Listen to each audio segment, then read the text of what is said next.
And Gwen's got a story to tell, and I would encourage, either, here or back at the hotel, anybody else. I've got some things to read and some other stories to be told. Okay. Well, as you heard, I was the maid of honor at the wedding on this day so many years ago. And I think many of you have heard this before, but I'm going to repeat it.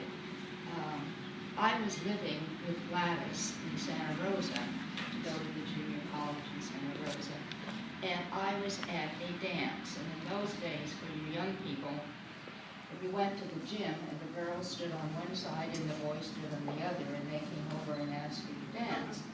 So Earl came over to ask me to dance, and in the process, we learned that we were both from Nebraska.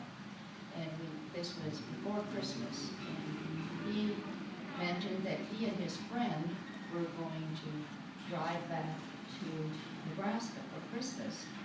And so I'm thinking, oh, that gives me a ride home if I can go with them, and Gladys will come too. So I was telling him that that would be a very nice thing to do, and would he like to come and meet my cousin Gladys? And he said yes, he would. So a few days later, he came over to our tiny little apartment, and he came in, and I introduced him. And I just want you to know that I will always remember this. The minute he met Gladys, his eyes lit up. And as far as he was concerned, I think that was it. It took Gladys a little longer. She had to come back in Iowa in middle school. But when she came back after Christmas, that was finished, and Earl was there. So it's a wonderful story, right? Yes. They were two wonderful people, and so much a part of my life and my children's lives.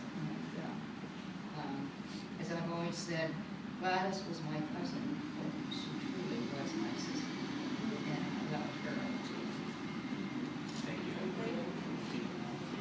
Good job, Nana.